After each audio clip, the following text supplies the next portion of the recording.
મારો મુદ્દો આ છે, એક માઇન્ડ પાવર પ્રોગ્રામ તમને શું આપી શકે? શું કામ માઇન્ડ પાવર માં લોકોને લઈ જાઓ?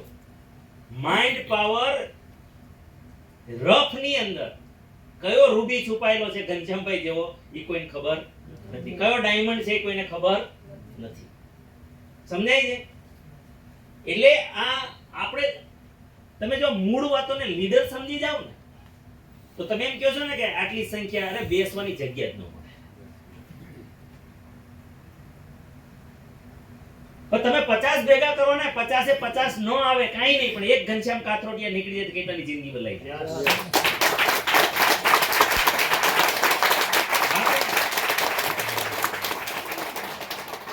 તેથી એટલે હું તમને કહું કે છેલ્લી ઘડી સુધી આપણે પ્રયાસ કરતા રહેવાના લોકોને લાવવાના, પણ ફાયદા એને બતાવવાના. તમને કેટલા ફાયદા આવશે? શેનાથી?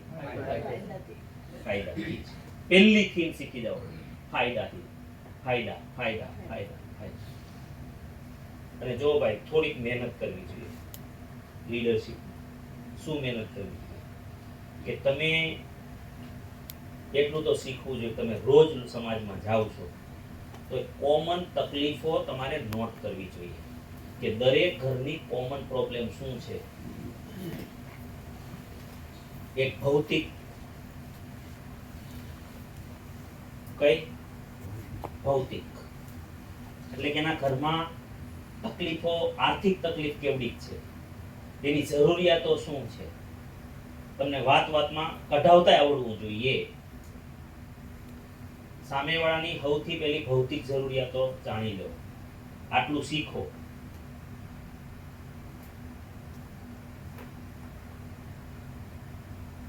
બીજું, ઘરમાં બનતું ન હોય એકાબીજા, આ માનસિક કહેવાય. તમને એ ખબર પડી જવી જોઈએ કે ઈશારો કરે ત્યાં આવી જાય છે બધું, પાણી વાણી વ્યવસ્થા શું છે, અને 2 વાર કે તો સિંધુ નથી કરતા તો સમજી જવાનું કે બાપાનું કેટલું માન છે અહીંયા. ઘરવાળી ન માનતી હોય તો તમારે સમજી લેવાનું કે માનસિક ટ્યુનિંગ નથી. હું શું કામ હમણાં પછી મુદ્દો કહું, શું કામ ધ્યાન રાખવાનું. અત્યારે 2 જ વાતો નોટ કરો, ત્રીજી વાત નોટ કરવાની જરૂર નથી. અને તમને મેક્સિમમ આ 2 સમસ્યા ઘરમાં દેખાય. સમજાય છે વાત? હવે સમજો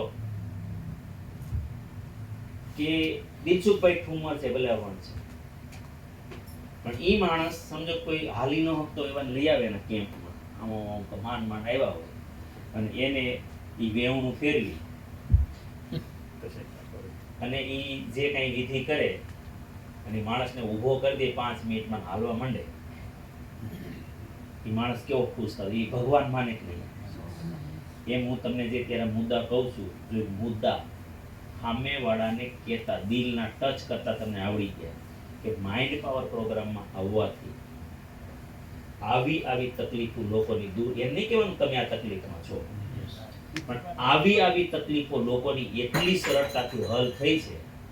એટલે કુટુંબિક આવા એકાબીજા માનતા ન હોય, ઝઘડતા હોય, અને એને લીધે જે પ્રગતિ માણસની અટવાય છે. અને ત્રીજો મુદ્દો ખાસ, કે તમને કોઈ દિવસ સવાલ થયો કે એક વ્યક્તિ એક સાથે જન્મે આપણા ગામની અંદર, અને બે હરખી પરિસ્થિતિમાં જન્મા હોય છતાં આગળ બહુ નીકળી જાય છે, અને એક નથી નીકળતો, જીવનભાઈ મજૂરી કરતો રહી જાય છે, બિચારા પાસે કોઈ દી બહાર ગામ જવાના પૈસા ન હોય. આ પરિસ્થિતિ શું કામે? આવું બધું જાણવું હોય ને તો એવા સિક્રેટ આ પ્રોગ્રામમાં મળે છે. એકવાર ખાલી તમને આવડી ગયો કહેતા, કારણ કે તમારી મેં ભાઈનો ઉદાહરણ આપ્યું, દિલસુખભાઈ. કોઈ માણસને ભાઈ પીડાય છે, હાલી નથી તો હાલ તો થઈ જાય, તે માણસને શું માને? સોલ્યુશન મળ્યું ને? એમ દરેકને બિચારાને કંઈક દર્દ છે. એ દર્દની દવા જો તમે માઇન્ડ પાવરમાં ખાલી ઈશારો કરી શકતા, આ પીડા તમને ન્યા છે ને તમારી શાંત થઈ જશે, તો એ માણસ 18 કામ, અને રવિવાર ન માગે, તમે કયો એ વારે. દવાખાને આપણે રવિવારે જઈએ છીએ, દવાખાને રવિવારે જ આવશો તો અહીં હું કામ રવિવાર માંગો?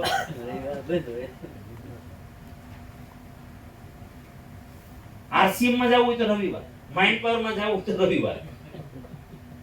એનો મતલબ સમજ્યા કે હું જ આની વેલ્યુ લોકોને સમજાવી નથી શક્યો.